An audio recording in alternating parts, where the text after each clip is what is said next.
venture capital as an industry is extremely fiat. And by that, I don't just mean, I mean, I do mean this, but I don't just mean that, the standard kind of Silicon Valley trope around VC does fiat things. So that is true, I think.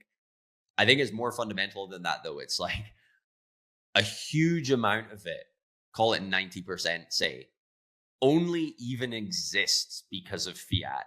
And that's actually what causes the downstream effects I just mentioned of, where their focus is and how they operate and so on, and it being kind of superficially, aesthetically characterized as fiat. That's true because it is fundamentally fiat too. I can explain what I mean by that. You may just get it instinctively. I don't know.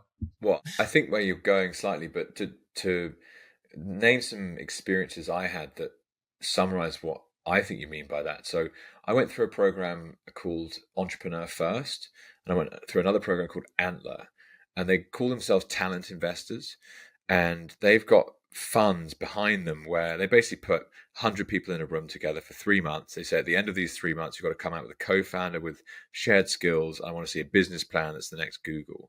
And they go and put, I don't know, an investment of 100 grand in exchange for 10%, and you got a stipend. So you were slightly paid for being there. Fascinating experience, but I hadn't really gone down the Bitcoin rabbit hole at the time. It's like 2019, and there was just money everywhere. It's like, what are these guys doing that means this is possible? And in hindsight, it's fiat. It's like there's just fiat, the money printers going bananas, and early stage, like a pre-seed. And that's why the size of these funding rounds have changed, right? Because the denominator is just disintegrating. Yep. So how much is a pre-seed round? Oh, well, it used to be like 150 grand. Now it's 500 grand. At what valuation? Oh, well, it used to be $1 million. Now it's 10 million. Like, what's going on here? And on paper, it's like values created and we're all getting rich.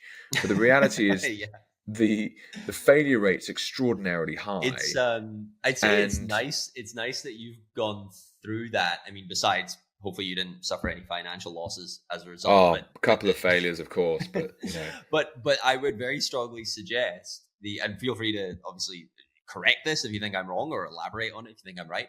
That experience, especially now having become a Bitcoiner, gives you very good insight into capital misallocation, right? Yes. Because that entire process is institutionalized misallocation of capital, bidding up resources, and basically, like, you just witnessed inflation. You saw the cogs of inflation turning.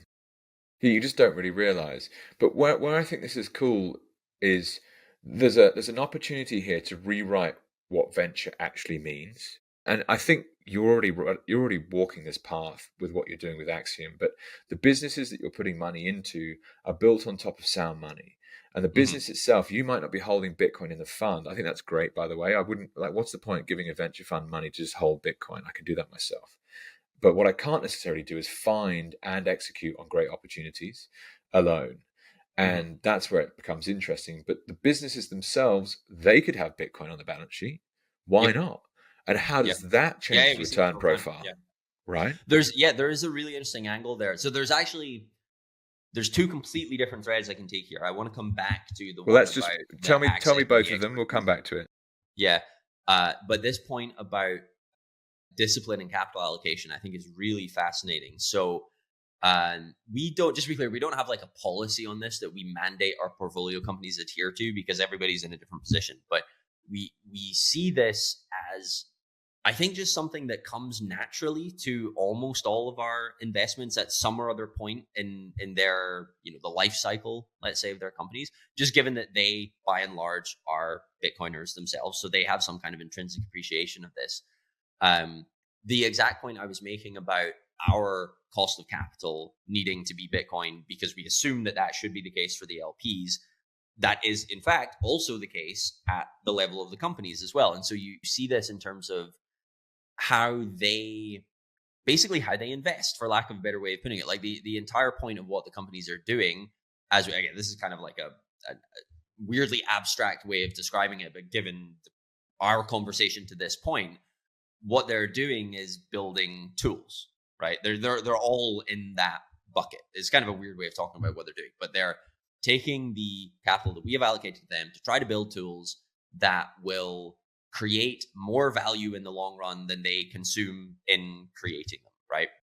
However, having not just the knowledge of, which is kind of by definition given the space that they're in, but obviously therefore the access to Bitcoin as well as this rapidly monetizing, was the Jesse Myers line, it's like once in a species event. Yeah. That dramatically changes their attitude to how they ought to go about creating these tools and ultimately how disciplined they ought to be. So this is yet another reason. I mentioned before, I was thinking about it from a different perspective, but the point about how, what we expect our portfolio to look like in terms of its eventual performance, right? And there inevitably will be some that go to zero because we're investing at the riskiest stage, blah, blah, blah. That's all, boilerplate VC speak. On the one hand, you have the tailwind of Bitcoin that is pushing up the ones that would have been successes anyway. So we think we get disproportionate performance there.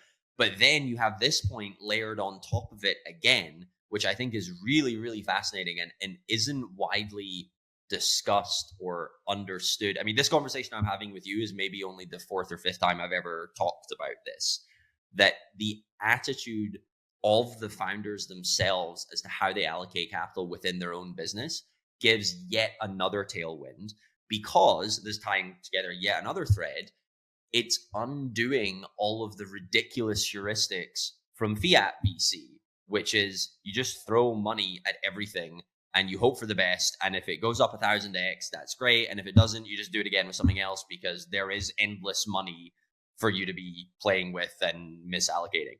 So this is actually a really nice concrete example of a way in which that is being undone, right? So it's back to this point that this element of it isn't new. This is old. This is all of human civilization until relatively recently. And we're now unwinding the free money capital misallocation spigot. Ultimately, obviously I have a selfish interest in this because I think at the end of the day, it's going to mean that our portfolio has yet another tailwind of at least dollar denominated outperformance. But the really exciting point is that it's obvious why that would start with Bitcoin companies, because it's just like a psychological thing that they're predisposed to and they're disproportionately influenced by, given the space they're working in. But it's going to spread. I mentioned already that we encourage our LPs to think this way.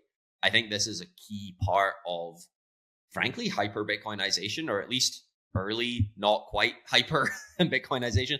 Bitcoin becoming normalized is people realizing this about what their opportunity cost actually is. So at the moment, that's more or less confined to the kind of companies we're looking at, but it is going to spread, and that's a very good thing.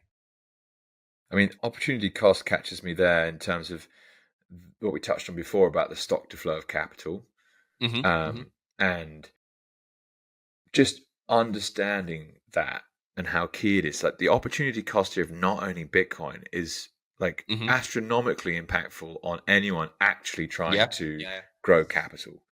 I think a good heuristic for understanding why fiat is so horrible, and by which I mean this isn't at all an explanation, but it's like a hack that will point you in the right direction almost no matter what the actual subject is, as long as fiat has something to do with it. Fiat tricks you into thinking there is no opportunity cost. Now, of course, there is an opportunity cost to everything, basically, because I don't know. I mean, because time is real. It's like one way of putting it. Like, time is a real thing. Your time is finite. Therefore, I'm skipping a lot of steps here, but therefore, there is an opportunity cost. In particular, there is an opportunity cost of capital. Fiat makes you think there is none. And as a result, bad things follow always, everywhere. Just consistent misallocation as well. It's like, oh, no cost, never mind. Yeah.